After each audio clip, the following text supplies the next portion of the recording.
महाभारत के प्रमुख पात्र जिनका नाम कर्ण था, वे पूर्व जन्म में एक विशाल दैत्य थे और इनका जन्म जो हुआ था ब्रह्मदेव के पसीना से जन्म हुआ था। और इन्होंने सोचा कि मैं क्यों ना अमर हो जाऊं, तो इसके लिए सूर्यदेव को हजारों वर्ष तक तपस्या की और तपस्या से सूर्यदेव खुश होकर के प्रकट हो गए और बोलते हैं, दैत्यराज आप वर मांग सकते हैं। कर्ण जो पूर्व जन्म में दैत्य था, जिसका नाम था दंबोधव, यह बड़ा ही वीर था, लेकिन इसकी लालसा था कि मैं क्यों ना अमर हो जाएं। और उन्होंने सूर्यदेव को हजारों वर्ष तक तपस्या किया और तपस्या से खुश होकर के सूर्यदेव प्रकट हो गए। और प्रकट होने के बाद सूर्यदेव बोले कि हे वत्स वर मांगो।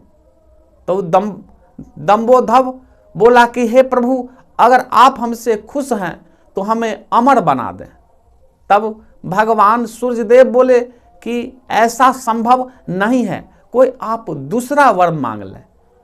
तब कुछ देर सोचने के बाद दंबोधर ने बोला कि आप हमें 1000 कवच वाला कवच प्रदान करें, और जो व्यक्ति 1000 वर्ष तक तपस्या किया हो वही हमारे कवच को तोड़ सकता है और तोड़ने के बाद उसका मृत्यु हो जाए।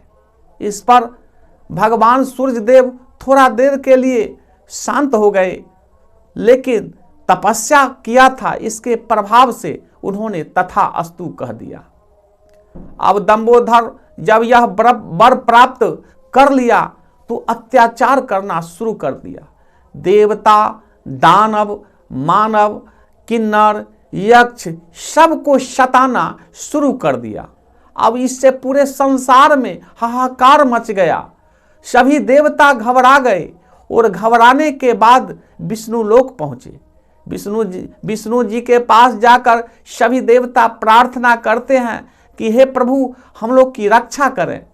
तब इस पर, क्योंकि दंबोधर का अत्याचार काफी बढ़ गया है, तब इस पर भगवान नारायण कहे कि हे प्रभु, हे देवता, आप लोग चिंता न करें। मैं नर और नारायण के रूप में यक्ष की पुत्री मूर्ति के गर्भ से मैं जोरवा नर और नारायण के रूप में अवतार लूंगा।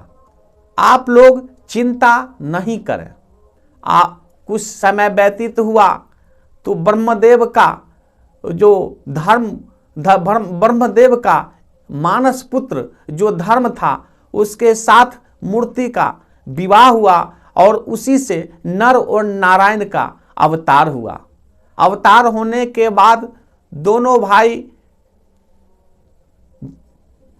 केदारनाथ जाकर के तपस्या करना शुरू कर दिए और तपस्या करते करते उनका एक तेज शरीर से निकलना शुरू हो गया। यह जब दंबोधर देखा तो वहां पहुंच जाता है और पहुंचने के बाद जब नर नारायण यह देखते हैं कि यह दंबोधर तो बड़ा ही अत्याचारी है, तो इसको नष्ट करना, समाप्त करना बहुत ही जरूरी है। और नारायण जो है वहां से चल देते हैं और जाने के बाद दंबोधर को ललकारते हैं कि हे दंबोधर, तुमने इस सृष्टि में बहुत ही अत्याचार किया है, इसलिए तुम युद्ध करो। उसके बाद दंबोधर और नारायण में हजारों वर्ष तक युद्ध होता है और अंत में नारायण जो है एक कवच को तोड़ देते हैं। तोड़ने के बाद उनका मृत्यु हो जाता है। मृत्यु होने के बाद उनका भाई जो था नर वहां से दौड़े आते हैं और अपने भाई को संजीवनी, मृत संजीवनी जो है का पान कराते हैं और पान कराने के बाद उनका भाई जीवित हो जाता है, क्योंकि नर और नारायण जो थे भगवान शिव के अनन्य भक्त थे और रात दिन उन्हीं का आराधना और पूजा करते थे। उसके बाद यह जब दंबोधर देखा तो बड़ा ही आश्चर्य हुआ और उसके बाद नर नारायण जो थे जाकर के तपस्या करना शुरू कर देते हैं और नर जो है युद्ध करना शुरू कर देता है।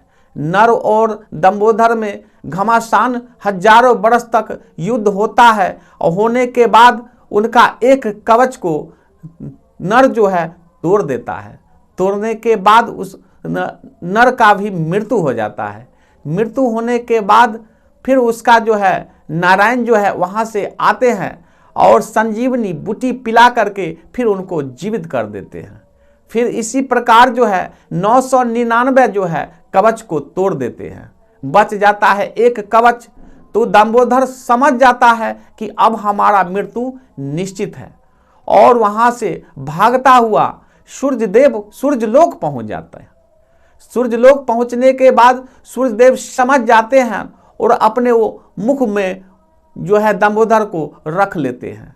वहां नर और नारायण जब पहुंचते हैं कहते कि हे देव, आपने हमारा जो है दंबोदर जो था उससे युद्ध चल रहा था और आपके यहाँ जो है प्रविष्ट कर गया है, आपके मुख में प्रविष्ट कर गया है, इसलिए आप वापस कीजिए। तब इस पर सूर्यदेव बोलते हैं कि हमारे शरणागत आया है, इसलिए हम वापस नहीं कर सकते हैं। तब बोलते हैं नर नारायण, आपने अच्छा नहीं किया, इसलिए हम आपको श्राप देते हैं कि आपको जो है द्वापर में जो है मनुष्य के रूप में जन्म लेना पड़ेगा।